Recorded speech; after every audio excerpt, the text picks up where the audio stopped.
and I thought they played really well. We did a really good job of covering their back cuts, which they've crushed people on. He's a pure Princeton guy.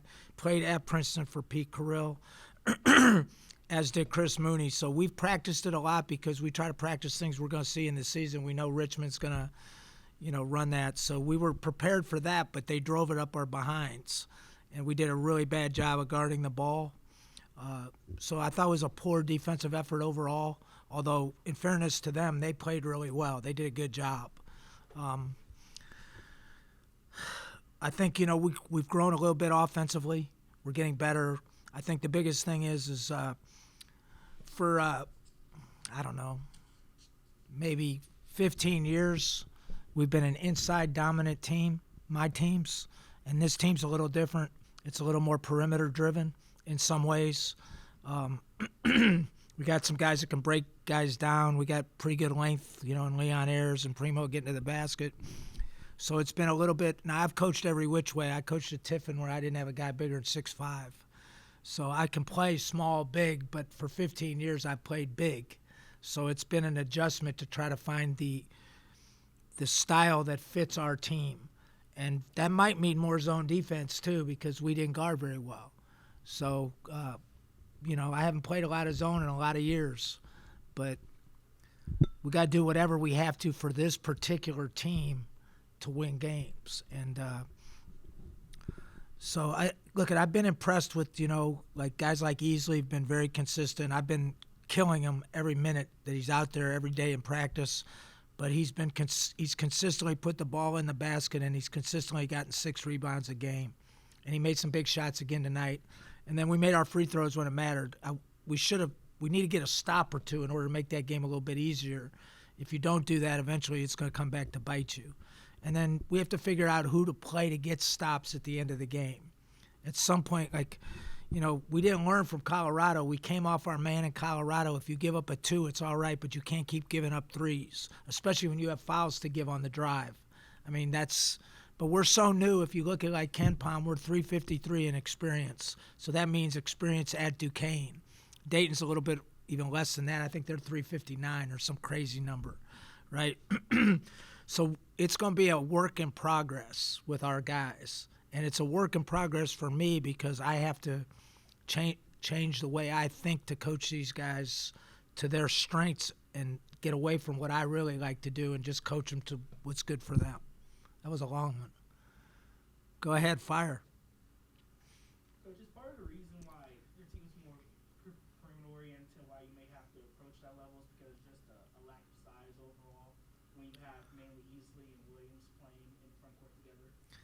Yeah, we're like a high school team size-wise, compared to what I'm used to. I'm used to having these monsters, So, the R.J. Gunn thing really hurts us because now we're playing these guys on fumes all the time, right? And R.J.'s another big body guy that can shoot the ball. And then Rotroff hurts us. He's just coming back. I thought Rotroff played really well, but he's not healthy yet either, really. We can't even hardly practice him. So that's something we need to look at, whether it means playing Monier a little bit, because I think we're changing nothing at the rim. Especially, I didn't think Trey quite had it, physically tonight. He looked a little tired. And if you look at every team in that tournament that we were in, they all came back and sputtered around in the first half of every game. Creighton struggled to win against SIU Edwardsville. Colorado State was down in northern Colorado. Alcorn State had Southern Illinois down. Bradley was down. Every one of those teams, because it's a long trip. And I felt like I knew it was going to happen, but I didn't like it. We sputtered around that beginning. Didn't have much juice. But, yeah, it's a good question. Keith, for you personally, 13 days ago, you might have asked more questions about your team than we did. Just how close do you feel you are to answering some of your questions? It's hard to say. I keep telling my guys, things change. A week ago, Toby was playing great and starting, and then Leon went 15 and 23 and 23 again. So, and then I don't think, Tyson's done a lot statistically, but he's given us stability out there and another ball handler. And also he's one of the best leaders we have. So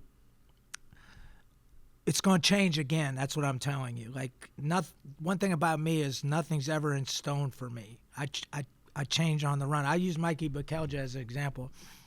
It's nothing that Mike's done not to play, because he's one of our best defenders, but we had trouble scoring. So last year with Hughes and Weathers, we could score inside, which made Mike even more valuable because he didn't have to create his own shot. So, like, I feel bad for him because he's a good player, but the mix isn't quite right yet for him. Now, eventually it could be, right? So a lot of things can change in the next 2-3 weeks. We just have to keep getting better. On the defensive side of things, there was a moment, I can't take credit for this, someone else knows, but there was one of the steals that turned into transition into a bucket. Ellis noticed that you were looking at Easley, who was still up the floor. What were you looking at, and what were you trying to emphasize to him in that moment? So Kevin's an emotional guy. He really wants to win. So he took a bad shot. Remember the bad shot he took? I think it was a 3, right? A bad 3 or it was just a bad shot.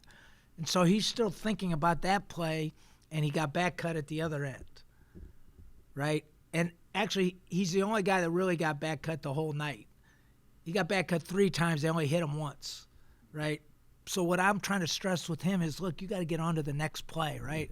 I'm going to yell and scream at you, right? But you got to get on to the next play. And I tend to yell and scream at the guys I really like, so I really like Kevin.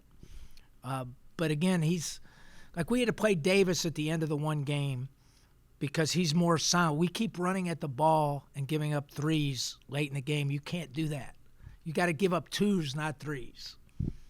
So that's pretty much what the conversation was. Starting that last maybe 90 seconds of the first half going into the second half, it was like a switch went on with Primo.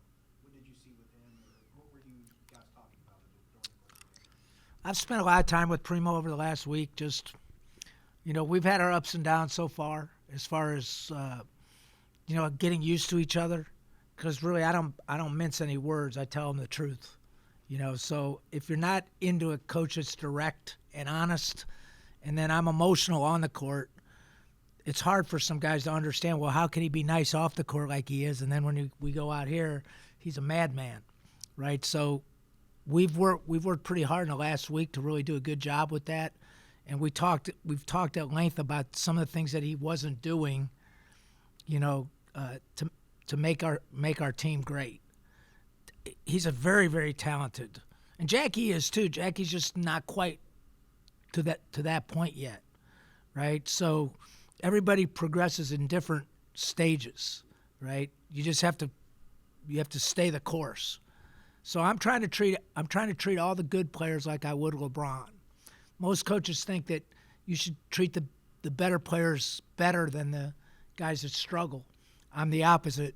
I feel like the best players should be held to the highest standard, and everybody else you're a little nicer to. You mentioned Leon's scoring totals the past few games. As this game started to develop, you saw him get into a flow. He was driving in the first half. In the second half, he started to take floaters and short jump shots. And you have a guy that can kind of find that shot from that part of the floor. How much easier is it for the rest of the offense to get involved? It's great point. So we've put some things in to take advantage of some of his strengths.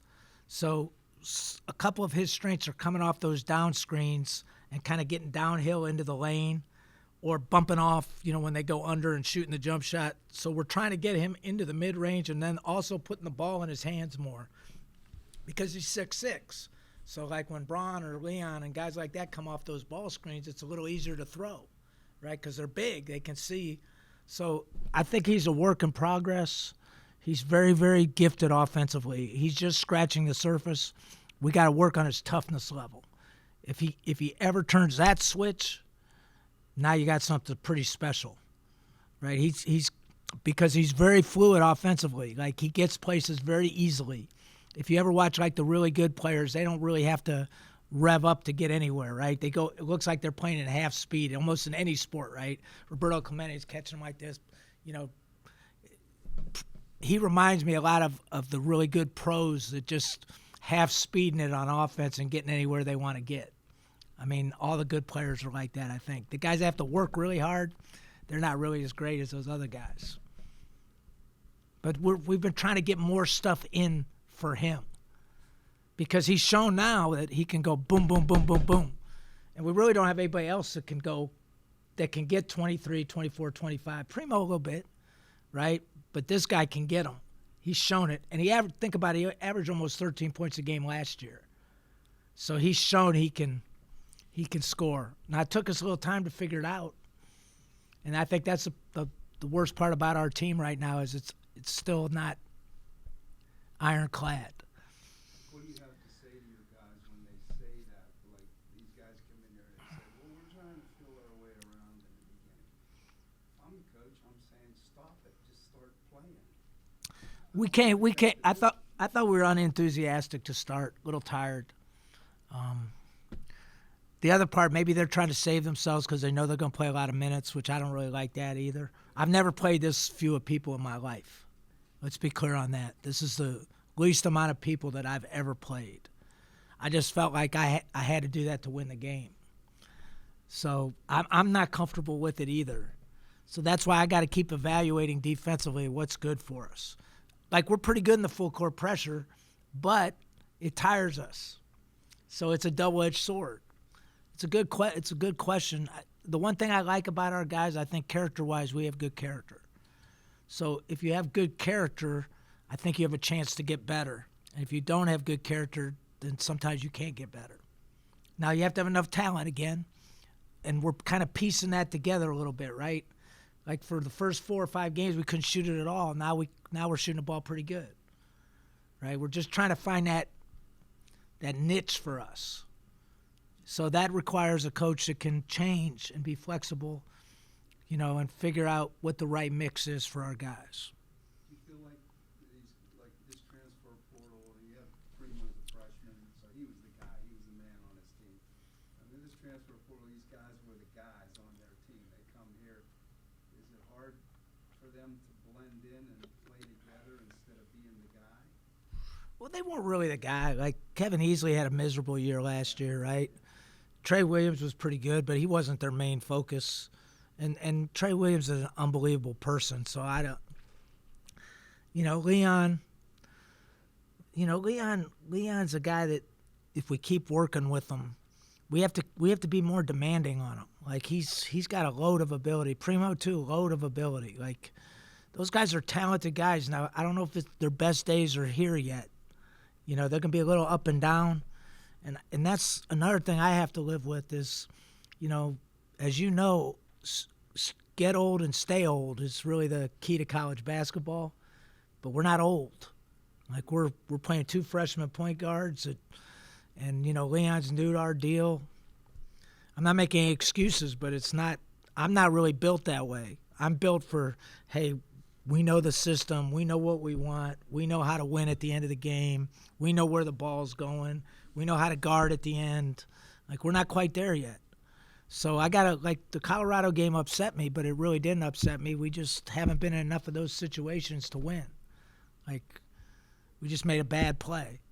But the good thing is we played with Colorado. So we're capable. It's got to be perfect for us if we're going to win at a high level right now. Now, if we can keep everybody, right, we can keep our class intact and they don't run out on us, then we got a chance to be pretty good, like St. Bonaventure, right? St. Bonaventure's pretty good. They've had the same guys for 800 years, right, especially with the COVID. That's the key to this, and that's why we were good every year at Akron. I always had 8 guys back, right? So we certainly don't have 8 guys back this year that are playing. How many guys we got playing that played last year? Rotroff and Toby, right? And Tyson. That's it. Right now, right? That's not a lot. Like, it's hard to win like that. But I think we're capable. We just have to stay the course.